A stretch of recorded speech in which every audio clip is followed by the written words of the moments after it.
Oggi ho denunciato alla Commissione europea la pratica dell'uccellagione che ancora viene fatta in Italia, in particolare in Veneto e in Lombardia. L'uccellagione legalizzata viene effettuata tramite l'impiego di reti per la cattura di piccoli uccelli migratori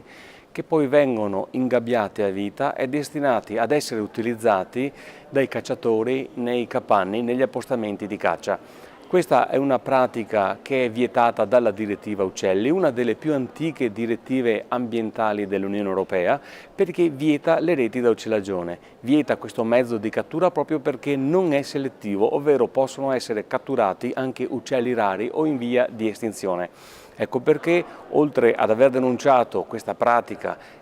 recentemente autorizzata dalla Regione Veneto e da 6 delle 7 province del Veneto, ho scritto anche una lettera al commissario Potocnik, perché è ora di finirla, è ora che la Commissione europea prenda dei provvedimenti e apra una procedura di infrazione nei confronti dell'Italia. Non è più tollerabile che in uno Stato moderno, civile, una regione progredita come il Veneto, venga ancora concessa la cattura di questi uccelli con dei mezzi illegali. Tra l'altro queste catture vengono effettuate con dei mezzi illegali e in impianti di cattura che sono autorizzati dalle province e fatti funzionare con i soldi dei contribuenti. Inoltre questa è una pratica che è stata autorizzata dalla Regione, dalle province, ma ha il parere negativo dell'ISPRA. L'ISPRA che è l'Istituto Nazionale Tecnico Scientifico che deve definire se una pratica è legittima oppure no. Questo istituto ha definito che questa è una pratica illegittima che non può essere fatta, nonostante tutto la Regione del Veneto e le province hanno autorizzato la cattura di questi uccelli con i mezzi vietati. È una pratica barbara, oltre che illegale, perché questi animali vengono ingabbiati a vita in delle gabbie dove non possono nemmeno aprire le ali, tenute in una situazione igienica molto precaria, dove non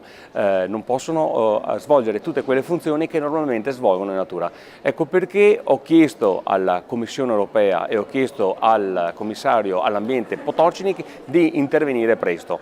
Per poter parlare e discutere a fondo di questa materia ho organizzato 2 conferenze, una a Vicenza il 7 novembre e una a Verona il 6 novembre, con degli importanti ospiti della LIPU, della LAC e del WWF, e inoltre a livello regionale verrà organizzata una manifestazione il 10 novembre prossimo davanti a uno di questi impianti di cattura, i famigerati roccoli, perché la gente ormai è stanca di queste violazioni, rischiamo di pagare delle sanzioni all'Europa e in più condanniamo un patrimonio importante come quello della fauna selvatica solo per degli interessi di una minoranza distruttiva come quella dei cacciatori.